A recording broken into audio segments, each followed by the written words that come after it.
Licence తీసుకున్నప్పుడు మీకు ఎట్లా అనిపించింది? బాగా అనిపించింది, కాన్ఫిడెన్స్ వచ్చింది. మీరు ఫస్ట్ రోజు అడిగిన గుర్తుందా డ్రైవింగ్ వస్తుందా అని? 2 days ముందు అడిగిన తర్వాత జాయిన్ అయ్యారు. అంటే కొత్తగా నేర్చుకున్న వాళ్ళు నేర్చుకోవచ్చా ఇట్లా? అంటే మన కాన్సన్ట్రేషనే మెయిన్ ఇంపార్టెంట్. మీ తర్వాత ఒక పర్సన్ రివర్స్ చేశారు చూసారా, సెకండ్ పర్సన్, అతను 6 months బ్యాక్ మన దగ్గర నేర్చుకున్నాడు. రివర్స్ క్లాస్లకు అతనికి అసలు ఖాళీ లేదు. సో అతను ఎవ్రీ మంత్ క్లాస్ కావాలని అడుగుతున్నాడు కానీ రావట్లేదు. లాస్ట్ మొన్న వచ్చింది క్లాస్ 6 months తర్వాత. అయినా కూడా కాన్ఫిడెన్స్ అని కార్ తీశాడు. అంటే ఇప్పుడు ఎప్పుడైనా సరే కానీ 1 year అయినా 2 years అయినా కూడా మన వెహికల్ ఒక 1 kilometer వెళ్ళే వరకు మన వెహికల్ అర్థం కాదు. 1 kilometer వెళ్ళాక ఆ వెహికల్ పొజిషన్ ఏంటిది, ఆ వెహికల్ ఎలా ఆపరేటింగ్ చేయాలనేది మన క్లారిటీ అనేది వస్తుంది.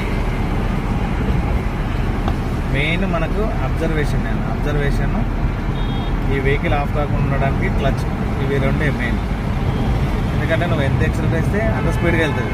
నీకు ఎవరైనా పర్సన్ ఉన్నప్పుడు మాత్రమే బ్రేక్ చేస్తాం, లేకపోతే బ్రేక్ అయితే చేయలేవు కదా. సో ఈ అబ్జర్వేషన్ ఏంటంటే అక్కడ వెహికల్ వెళ్తుందా లేదన్న క్లారిటీ కావాలి. కాబట్టి మెయిన్గా వెహికల్ అబ్జర్వేషన్ ఇంపార్టెంట్ అన్నమాట.